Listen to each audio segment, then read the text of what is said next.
Thank you, Yasser. Alexandra is in the studio with us. Welcome, Alexandra. Congratulations. Well, your tournament is very hard to watch for me, especially. It's a real roller coaster. Yes, it is, unfortunately. Well, we will not analyze all the games here, but let's have a look at this position.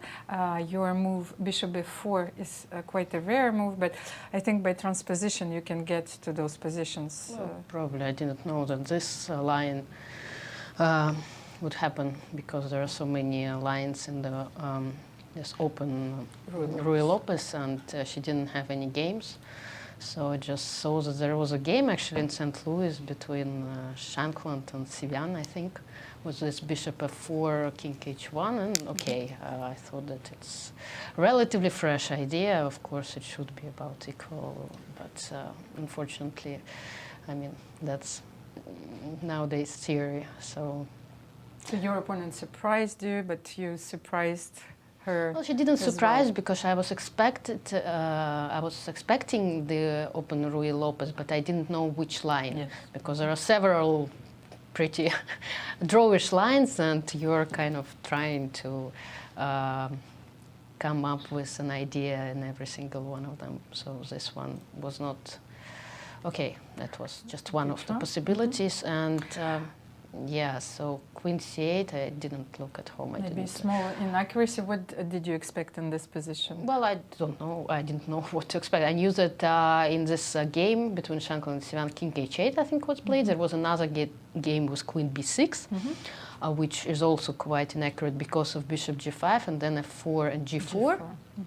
But queen c8, I mean, at least it's guarding the square g4, and even though g4 is still possible, after bishop e7, but I thought, I mean, you guys are, I'm not in this kind of,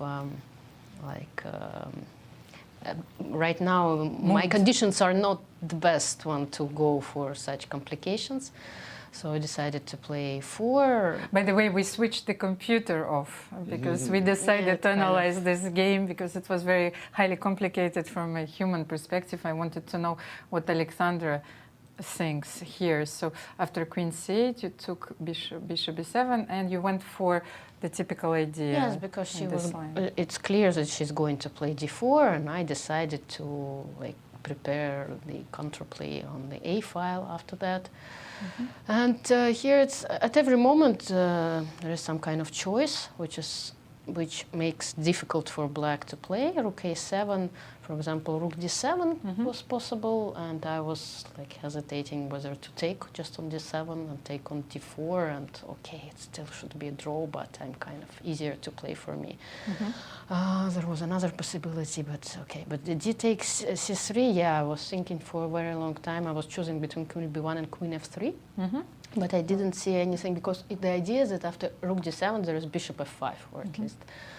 But of course rook d7 is a mistake, and I didn't see anything after queen to e6, queen f3, queen e6, and well, then depending on what I do, c4, bishop c5.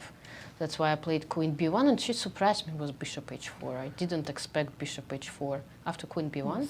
Yes, bishop h4 I didn't calculate at all, because I was thinking only about queen e6 instead. Yes, b takes c3, rook d2. And the idea is that if I take on f5, she takes with the queen, yes, and I take, she takes, I take, I mean, and then there is rook f4, and rook e8 doesn't help. That's why after rook d2 in this line, rook e8 there, it's a draw. So after queen e6, b takes c3, rook d2, I was considering h3 move. h3. Preparing all these ideas with queen b5, rook e7, and bishop f5. Well, still should be a draw, but bishop h4, somehow it surprised me. And then she played b4. I don't know whether she went for this pawn sacrifice or she simply blundered, because after c takes b4, c takes b4. Okay, queen takes b4 is possible, but I think even stronger is bishop b3. Well, at least I was going to play bishop b3, king h8, rook c1, and then queen b8, rook c to c7. I didn't see anything for black here. Well, it looks very convincing. Yeah, yes. well, back rank is very weak and it's always scary, but rook g7 is coming. So she played c4 and I thought, okay, I have an extra pawn, my position should be good. And I spent a lot of time here. And I went, yeah, b5, although I'm not sure, because there were other moves like queen c1, queen a1. I mean, many moves that I was considering just to protect the square on d2. Even instead of b5, I liked at some point rook d1 a lot, but then bishop f2 she plays, and somehow I didn't know what to do. Yeah, I need to go away. Don't know. But after rook d2, it's hard to resist b5. Yes. I mean, you feel that it should be winning. Of course, she has counterplay, rook d1, c3, and I thought that I should be winning. And I have a lot of time, and I thought, okay, I will try to figure it out. But then after queen c5, of course, I missed it completely. And then this idea, queen f2, queen e1. And, well, I decided to play it safe, but apparently I missed something, right? Okay, but queen a2 was another option that I was considering and I liked a lot. King h8, rook a8. Ah, rook a8. Yes, so the same idea, like trying to... But then bishop d8 she plays. And I was calculating here, like something like even b7. Queen f2, rook g1. I mean, just not to blunder anything, you know. And I mean, I liked it too. I don't know what is the evaluation, but no, it's let it. But okay, but I decided that rook d7 is safer, but apparently I blundered.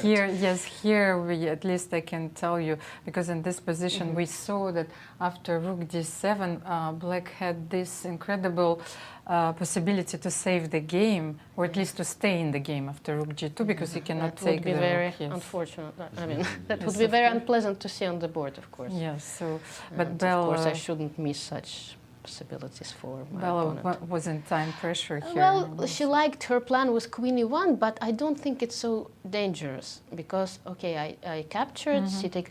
Here I was somehow choosing. I couldn't choose what is stronger, queen b3, king h8, g3, and playing this position. Well, because she needs to retreat her bishop to e7, for example. Then I play b7, rook b8, something like this. Yes, but she cannot. Yes, queen e2, queen g4. Yes, that was I was missing, and that's when I saw it. I thought, okay, no, it's not the way to go. Yeah, exactly, because I was at first considering it, and that's why I played rook f1. I mean, but in this position, you're always afraid to blunder something, queen e2, because you always wonder whether you have to include this check or not on a2, on b3, whether you need to play b7, and you try to like evaluate all those complications. But okay, I went. And you don't want to anymore. I don't. I mean, after yesterday's game, when I just completely, you know, gave away a huge advantage, you always feel like you can do the same in the next game. So rook b8, yes, here, but I didn't see what she can do. No, this is completely winning. Okay, it's scary. 4 queens on the board. You're always afraid of, you know, blundering something. But okay, yeah, it's quite safe with queen g1. And well, it was quite a thriller, Alexander. Yes, Thank you very much for all of us. Well, tomorrow is the last round of the tournament. That's a good news. And, well, what are your feelings so far? Well, unfortunately, I've given away too many points. I mean, in this tournament, I knew that, okay, 2 tournaments in a row is quite physically demanding already, but I got, I mean, sick, and I needed, you know, to play with this cold, and it, of course, didn't help.